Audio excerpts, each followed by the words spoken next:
নামাজ, ইসলাম ধর্মে যদি আমরা নামাজ বাদ দিয়ে দেই তাহলে আর ধর্মের কিছুই থাকে না। নামাজ বাদ দিলে ধর্মের আর কোনো অনুষ্ঠান, কোনো আজান, কোনো ইকামত, কোনো জামাত কিছুই থাকে না, তাই না? হ্যাঁ। এখন এই নামাজের কাজ কি, এই নামাজের কাজ কি এ ব্যাপারে কোরআন কি বলে? চলেন শুরু করি কোরআন থেকে, ডাইরেক্ট কোরআন থেকে। এখানে সূরা আনকাবুত আয়াত নম্বর 45, এখানে বলা হয়েছে যে নামাজ প্রতিষ্ঠা করো। কেন নামাজ প্রতিষ্ঠা করব? কারণ নামাজ মানুষকে অশ্লীল অর্থাৎ খারাপ ও মন্দ কাজ থেকে বিরত রাখে। আল্লাহর স্মরণই সর্বশ্রেষ্ঠ স্মরণ, তোমরা যা করো আল্লাহ তা জানেন। সূরা আনকাবুত আয়াত নম্বর 45। বোঝা গেছে? এখন এই নামাজের কাজ আমরা জানলাম যে নামাজের কাজ হচ্ছে মানুষকে মন্দ কাজ থেকে বিরত রাখা। এখন নামাজ অর্থ কি?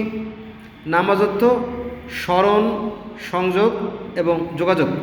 নামাজ এর অর্থ হচ্ছে স্মরণ, সংযোগ এবং যোগাযোগ। এখন নামাজ কীভাবে পড়ব সে ব্যাপারে আলোচনা করি, চলেন শুরু করি। নামাজ আমরা কীভাবে পড়ব সেটা আছে পবিত্র কোরআন শরীফের সূরা আরাফের আয়াত নম্বর 205-এ। হ্যাঁ, এখানে বলা হয়েছে যে তুমি তোমার রবকে, এখানে রব বলতে সৃষ্টিকর্তা বা আল্লাহ বা মাবুদ বা ইলা বা গড বা গোবিন্দ বা নারায়ণ বা প্রজাপতি ঈশ্বর যাই বলেন সে কথা বলা হয়েছে। তো তুমি তোমার রবকে অর্থাৎ তোমার সৃষ্টিকর্তাকে বা রাব্বিকে মনে মনে সবিনয় অর্থাৎ বিনয়ের সহিত এবং সভয় মানে কি ভয়ের সহিত এবং অনুচ্চ স্বরে সকালে ও বিকেলে স্মরণ করবে এবং তুমি উদাসীন হবে না। সূরা আরাফ আয়াত নম্বর 205। বুঝছেন?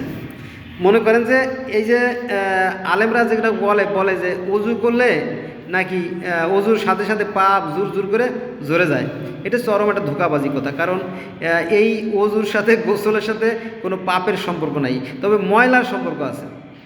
অজু করলে বা গোসল করলে আপনার শরীরে যে ময়লা আছে সেটা পরিষ্কার হয়, কথা সত্য, কিন্তু আপনার এটা দ্বারা পাপ চলে যায় এটা প্রমাণ করে না। কারণ নবী মুহাম্মদ সাল্লাল্লাহু আলাইহি ওয়াসাল্লাম বলে নাই। নবী মুহাম্মদ সাল্লাল্লাহু আলাইহি ওয়াসাল্লাম বলছেন যে মানুষের মধ্যে ওই ব্যক্তি উত্তম যার আখলাক চরিত্র ভালো। একটা মানুষ চেনা যাবে তখন তার চলাফেরা, তার উঠা বসা, তার আচার আচরণ, এইভাবে একটা মানুষকে বোঝা যায়। কিন্তু ওই গোসল করলো কেরা আর রজু করলো এতে কিন্তু মানে পবিত্র হওয়া যায় না। বোঝা গেছে বিষয়টা? এইটা আর কি। আবার এই যে নামাজের মনে করেন যে এই যে রুকু, সেজদা, তাসবিহ, দুরূদ শরীফ, দোয়া মাসির, এইগুলো কিন্তু কোরআনে নাই কোথাও। যাক, তারপরেও ভালো। কিন্তু নামাজের একটা ভিন্ন গুরুত্ব আছে যেটা নিয়ে আমরা অনেকেই জানি না।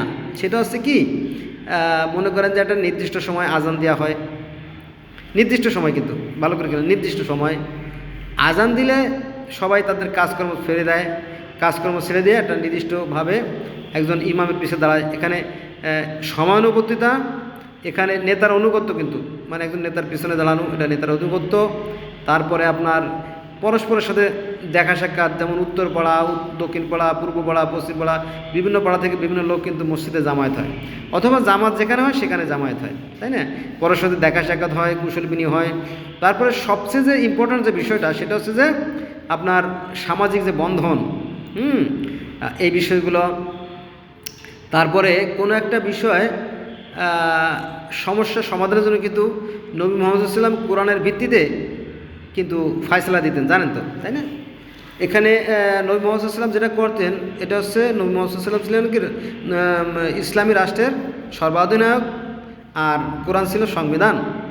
তো সেখানে যত রকমের পারিবারিক, সামাজিক, রাষ্ট্রীয়, অর্থনৈতিক, স্বরাষ্ট্র, পররাষ্ট্র, বাণিজ্যিক, স্বাস্থ্য বিষয় সব ধরনের সমস্যা দিতেন। কিন্তু এখন কি তাই হয়? এখন আর হয় না। এখন অনর্থক হয়ে গেছে, শুধুমাত্র ব্যায়ামে পরিণত হয়েছে। যদিও কথাটা শুনতে খারাপ লাগে, এটা হলো বিষয়। এটা নামাজ না। নামাজ শব্দের অর্থ সংযোগ বা স্মরণ বা যোগাযোগ। এখন কথা হচ্ছে যে কারো ভিতরে যদি সত্যিকার অর্থে ক্ষুধা ভীরুতা থেকেই থাকে, যার ভিতরে সৃষ্টিকর্তার ভয় আছে, তার দ্বারা আর অন্যায় কাজ হতে পারে না, আর সেটা হচ্ছে প্রকৃত নামাজ। নিশ্চয়ই নামাজ মানুষকে অন্যায় এবং অশ্লীল বা মন্দ কাজ থেকে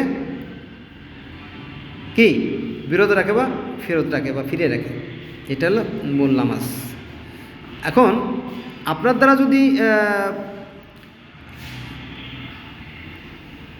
যদি ভালো কাজ করা না সম্ভব হয়, আপনি মন্দ প্রবল হয়ে যাচ্ছেন, মন্দ কাজ থেকে আপনি সরে আসতে পারেন, তাহলে বুঝতে হবে আপনার নামাজ হচ্ছে না।